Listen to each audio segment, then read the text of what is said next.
Coach Rhodes, second weekend of Missouri Valley Conference play this weekend on the road. Gets bumped up a little bit Thursday, Friday, Saturday against the Evansville Purple Aces. I know we're catching up here on Wednesday after a tough midweek loss to UT Martin. But still, though, I feel like a good positive start to the league play for you guys over the weekend against Valpo.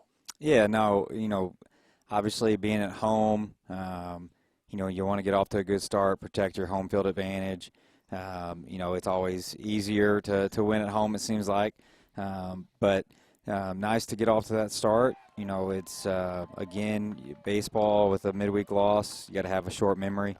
And as much as it stings and, hurts to lose the way that we did, we just can't carry it over. If we carry it over, then we'll have an outcome over the weekend that, we won't be happy about either. And that's the nice thing about baseball is we don't have to sit on it for long. It's probably nice that we are playing on Thursday rather than having to sit on it for 2 days. We can just, we're going to hit the road. We're going to, get on the practice field, try to have a good practice, and then get back at it on Thursday and hopefully, kind of erase what happened on Tuesday. I know a lot of that maybe can be tied to maturity a little bit. And, of course, we've talked about your roster and the reason you've made up your roster the way it does. Does that help orchestrate where when you have a bump in a road like you had on Wednesday, man, it's probably easier to rebound from that? Yeah, these guys, they're easy to talk to after, losses like we had last night because I think they understand it. Still as a coach, even though they are mature, obviously we preach to them the message that we want them to hear, but I actually think they hear and listen and process it because they've kind of been through it before. And, the big thing is we just can't ever take a win for granted. We can't ever take winning multiple games in a row for granted, like it's just going to happen, naturally just because we're on the field. We've got to continue to understand that the other team is still trying to beat us until the 27th out is made. And if we relax for any, little bit, that you can get beat. And, we kind of found that out the hard way last night. And, the biggest thing is like I said, whether we won last night or we lost last night, it has no bearing on how we go about our business on Thursday, Friday, Saturday against Evansville. And we just got to get back to work and get back to playing well on Thursday night. The other side of this too, Coach Rhodes, which I do think most fans and people that follow understand it too, there's things that you look at from such a wide scope and you look at not just a wide scope, but a very detailed wide scope. And what I'm alluding to is there's things that you notice throughout the year that can maybe sometimes be overshadowed when you win and when you have good weekends and you find ways to win. But there's always those little things that you continue to bring up with your team that you're like, guys, it's great, you found a way. But if we don't fix these little details here, it could really show up later. Not to say it's exactly what happened to you in a midweek, but how do you always go back to your guys of, hey, like, it's great when you get on streaks. That's the goal. You want to keep stacking these wins and keep going, but you got to still continue to look at those minor details or those little details that add up. Yeah, and I think that was the biggest message to our guys last night. Being an older group is, we just don't want for the rest of the season for us to have to lose a game to have a reminder. We were winning some games where, over the weekend, we won all 3 games. We played well at times, and it was almost kind of like every game had the same theme to where we needed to get pushed a little bit in order for us to play our game a little bit at a higher level. Once we got our back against the wall against Valpo a little bit, we would come out, we'd score, we'd take a lead. And, when you do that continually, it catches up to you where you eventually you run on a game, you run out of outs and you lose the game. And I really kind of felt that shock last night with our guys where I do like the way our dugout feels like we're never going to lose, but it almost got to the point where we were a little relaxed with that rather than we're not going to lose because we're going to continue to fight like crazy and then we're going to win the game. Rather than we just kind of sat back and thought we were going to win, and then we end up losing the game, and it was like, it was a pretty big shock there. So hopefully, this is a tough lesson to learn. Hopefully we learned it early enough in a midweek game where, we don't have this type of situation that catches us again. And, we're going to lose again, that's for sure. But, we feel like whenever we're, especially at home, and we got a 3-run lead in the 9th inning, that, we should be able to win those games. One of the areas that it looks like your team has continued to build on throughout the year, and it's been a key part of your program, Coach Rhodes, is how aggressive you are on the bases, and that really showed in the Valpo weekend. What did you like from that standpoint of the mentality on the bases, but not just being aggressive, but smart aggressive when you had those opportunities? Yeah, I think that's one thing that makes our offense kind of, dynamic is we don't necessarily just run recklessly. We do it where, when the opponent, the time doesn't match up for them to be able to throw somebody out, we usually take the chance. And, I wouldn't even call it a chance. Like when they're giving us the time to be able to steal a bag, we should be able to do it. And I think that's why you look at our stolen bases. I mean, I think we've gotten thrown out 4 times or something like that this season. You look at what we did over the weekend against Valpo whenever they gave us opportunities to steal.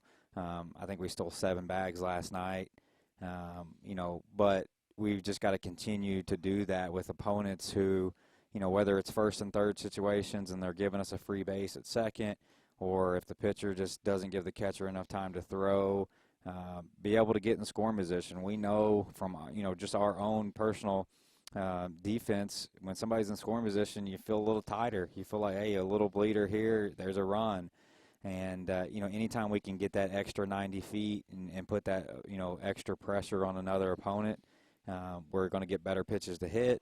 A ball in the dirt, we potentially might score on a wild pitch. There's a bunch of different things that can go in our favor. So we definitely want to be able to apply that pressure, anytime we can. You mentioned balls in the dirt, and of course now pretty much most of the fields you play on are relatively turf, but coaches always preach, dirt ball reads, turf ball reads, having a chance to advance, because those small things, especially in our league, Coach, where you go up against really good teams, you may not get that next opportunity after. How much do you work on with your guys throughout the year of whether it's in a practice setting, wherever, of dirt ball reads, turf ball reads, to try to get a good feel? Because when you get just that small window open, that may be your only chance that day to take advantage of that mistake. Yeah, no, and I think a lot of it too with the data, the video scouting that we have now, you can really have a pretty good idea going into the weekend, what type of arm the catcher has, how well does he block, how well does he keep it within,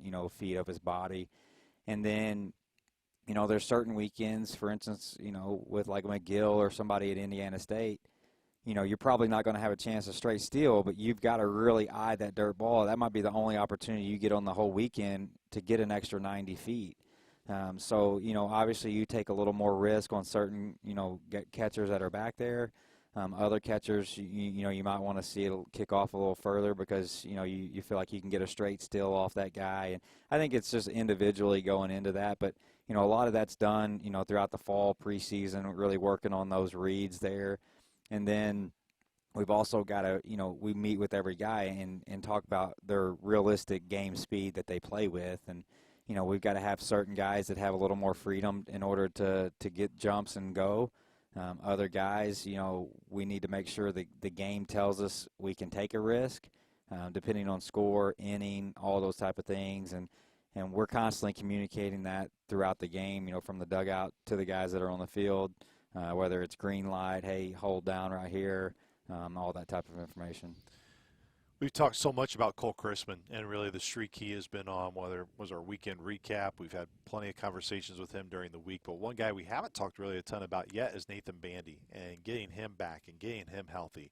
How imperative has it been to get him healthy and what he does when he is healthy and he's in your lineup and you're able to utilize him? Yeah, I think, what you're seeing out of him right now is, what we know that he's capable of doing now. Is he going to hit 450 the rest of the year? Probably not.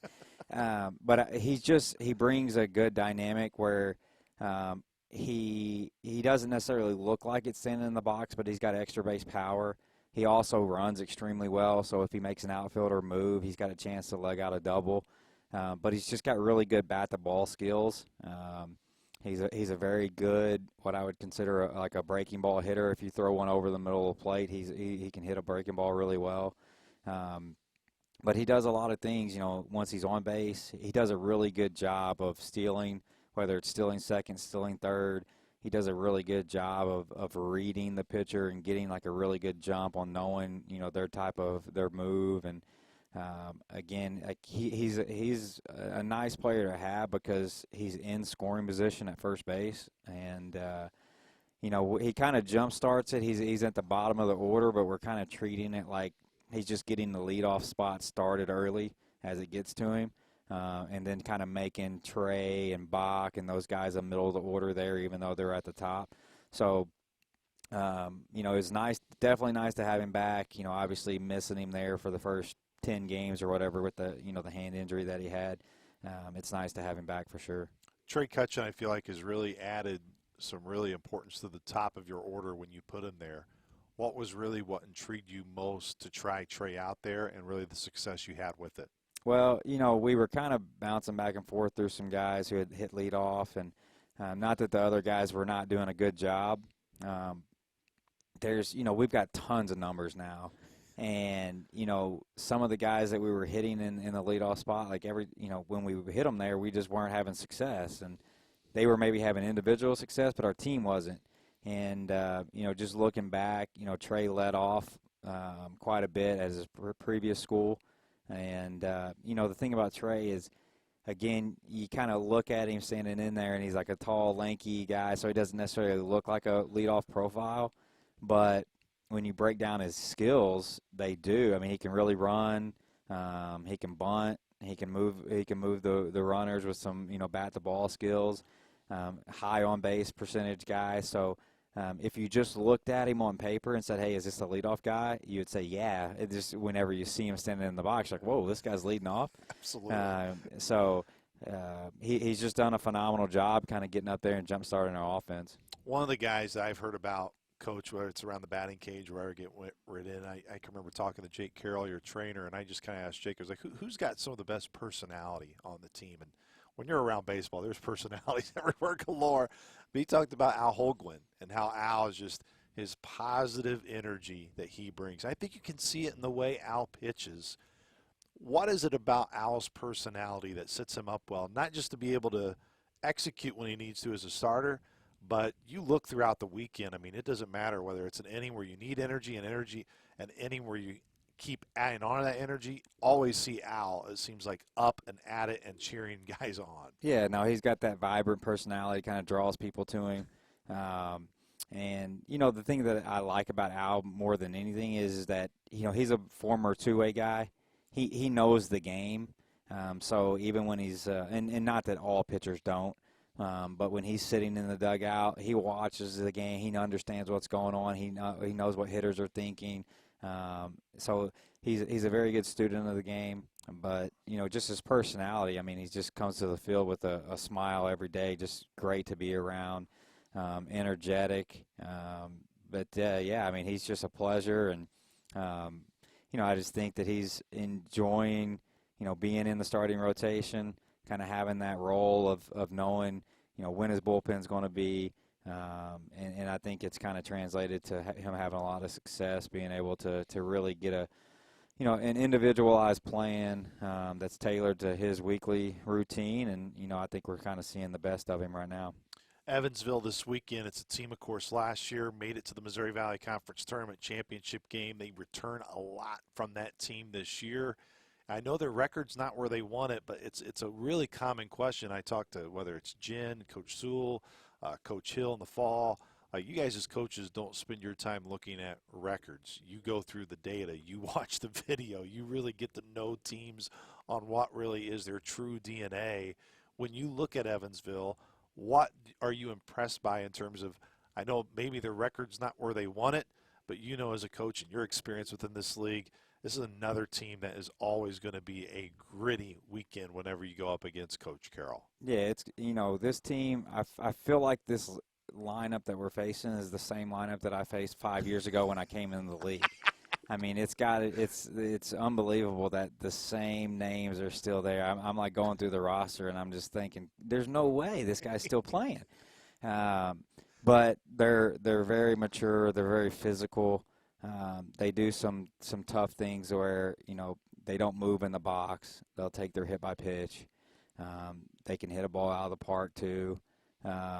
So I mean, when you look at them, I mean, they've just had a lot of historical success as an offensive unit. So you know that, depending on the way the weather plays, things like that, you're going to have to swing the bats and score some runs to be able to hang with their offense. And, I think where we got to be able to hopefully take advantage is our hitters need to be able to go up and, match up against their pitching staff. And, there'll be a little bit of difficulty there. They do have, several left-handed arms. They'll start 2 left-handed arms. They got several in the bullpen too. And, but yeah, I mean, they're going to be very good. They're kind of in a situation right now where they've been struggling, losing several games in a row where that at this point, after getting swept last weekend, that, with an older group like that, they're going to know that, hey, we got to get it going sooner than later. So hopefully we can continue to play well and understand that, we're going to have to play well. I mean, we're not going to just go over there and just, roll. They're not just going to roll over for us. I don't know if it may be a moot point, Coach Rhodes, and when I say a moot point, it may not matter at all, especially from a standpoint of things that you focus on as the head coach. But when the conference tournament is going to be held at Evansville, is it nice that you will get 3 games during the course of your regular season at that venue to get acclimated with it, especially when a good chunk of your guys, they played a lot of ball, but they get a chance at least that year to get very familiar with it, because then when you come back in May, it's not going to look unfamiliar. Yeah, no, I think it's nice. I think with a turf surface, it's probably not like necessary as it would be if it was a natural surface. But I do still think that there is definitely benefit for us going over there and being there, being at the park, seeing the backdrop of a pitch coming in where we've been there, we've seen it. We know how the park's going to play, all those type of things, and they do have some quirkiness there too, like with the dugouts and everything. Just as far as the first time you're there, it's kind of like, well, this is weird. I can't see anything over here, type of thing. So just being able to kind of get all that stuff knocked out in the regular season, and that way, whenever we get there for the tournament, our guys are kind of comfortable and not learning it on the fly. I definitely think there's benefit. Do I think it's going to matter as far as us winning the conference tournament? Probably not. But if it gives us any edge at all, then it's definitely worth, having played there. And you said it, Coach Rhodes. I thought you hit it right on the head of Evansville's going to know the importance of this weekend for them where they sit. But also your group knows. I mean, this is a really important weekend, and I know that comes almost as a talking point almost every weekend. I mean, every weekend is important. But how you start off and how you really can take these games here early can set yourself up really well when you get to late May. Yeah, and, not that any team in our league is less important. They're all important. We understand that. But I think there also is a little heightened awareness, so to speak, whenever, our guys aren't dumb. They've seen, the preseason rankings. They've seen the standings, and, they've seen that everybody believed that Evansville was going to be one of the top 3-4 teams in our league. And we still believe that. We still believe that they're that type of team, and we think we got a chance to win the league. And, these are the weekends that when you sign up to play college baseball that you want to play. I mean, we want to play good competition.